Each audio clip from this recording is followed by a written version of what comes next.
Hey gamers, it's G from the corner, and today we're gonna be talking about Metroid Zero Mission. Now, if y'all remember, y'all been around here a while.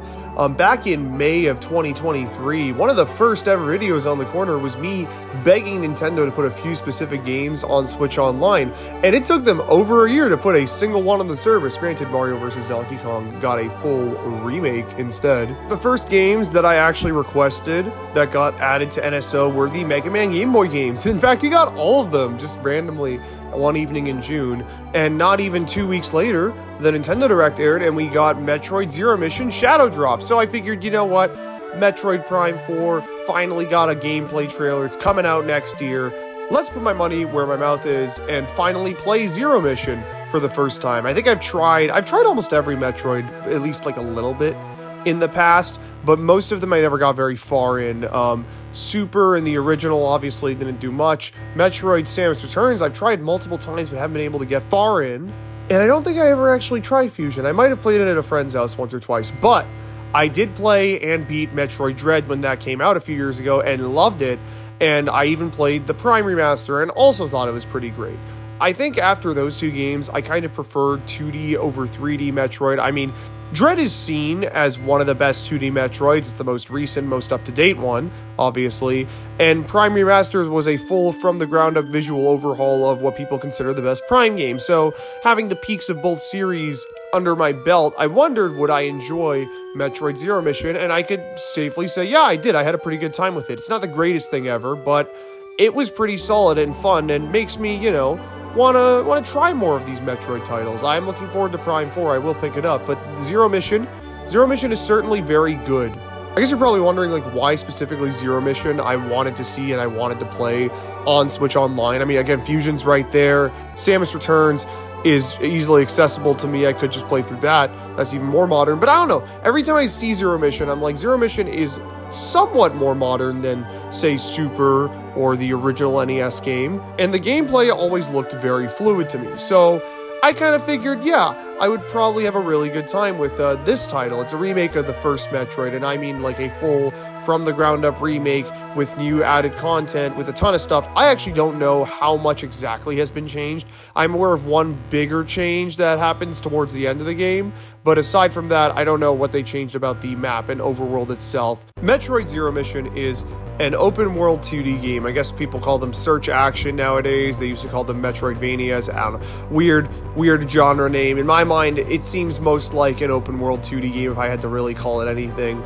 Basically, you go around a large map collecting tons of upgrades and power-ups that allow you to progress further through the map. That's one thing this game does very well. The map feels very flowing and natural. You know, you have an accessible mini-map at all times, so you can see exactly where you are and where you can go, and the area constantly evolves as you progress through the game. You know, you get new upgrades that give you access to new pathways, but sometimes you get upgrades that kind of, you know, destroy the weapon that you already have. For example, you will get the ice beam at one point that allows you to freeze enemies, and sometimes you have to use them as platforms. But later in the game, you get a move called the screw attack, where any directional jump will cause you to destroy or attack enemies. So how do I get through now? Oh, it's fine. There were always these screw attack blocks that were hidden in the ground, allowing you to progress back to the route that you originally took.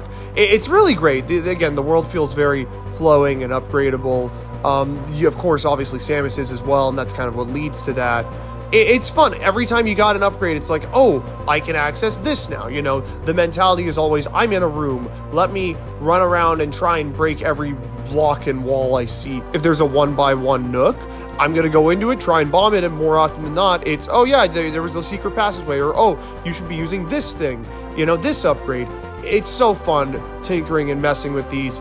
And, you know, I'm sure you're probably hearing me say all this and you're thinking, that's great, but how often am I going to get stuck, right? Sometimes Metroid games and search action games in general have moments where you're supposed to do one thing, but you don't really, you know, not everybody's going to think to do that one thing, so you're going to get stuck. You're going to need to look up a guide.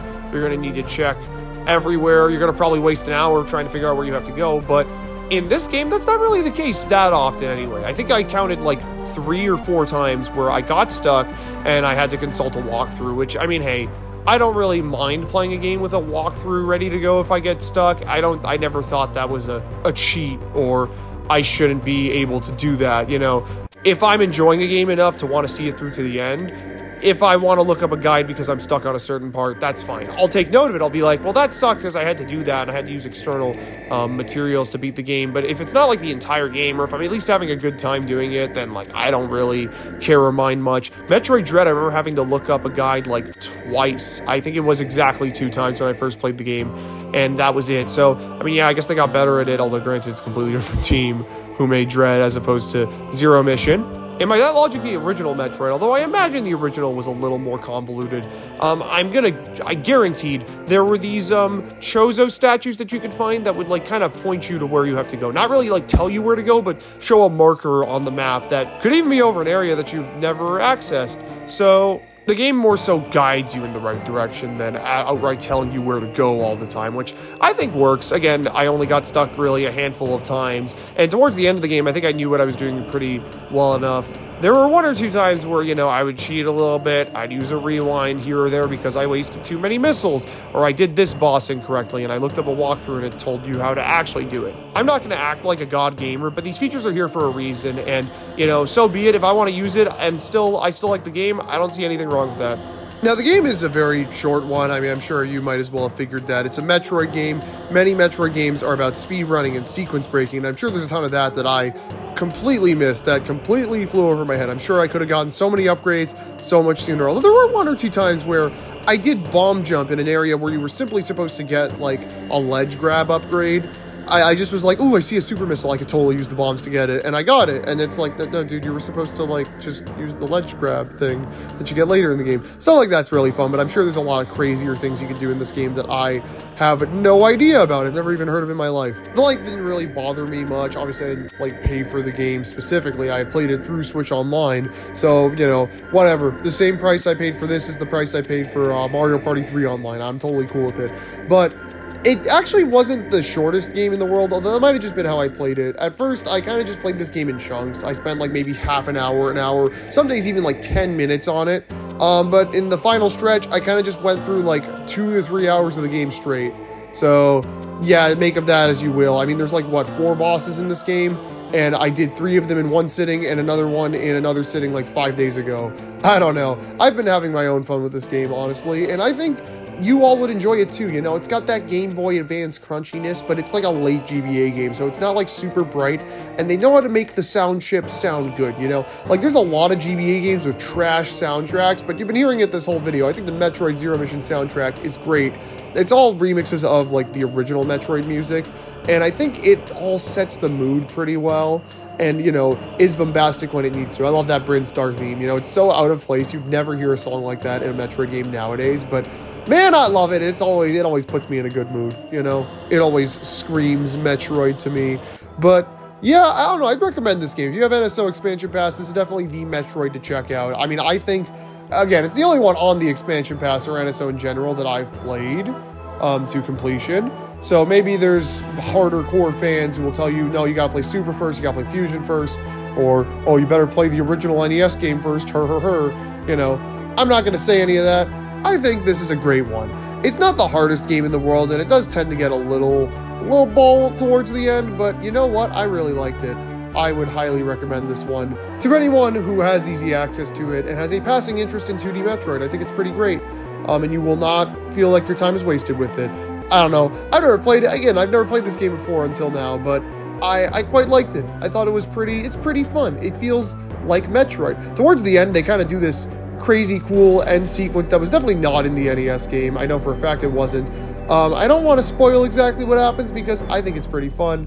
I think it again adds that feeling of growth in the areas and you as a player. You know, I really like that feeling that I got while playing this game, and I think that's something everybody who has an even passing interest in this game needs to check out. That's all I have to say really though. Keep yourselves cornered for more on Nintendo, gaming, Metroid, Mario, Zelda, Kirby, all the other big stuff as well. I'm sure we got plenty of videos coming up very soon. See you guys on the next one later.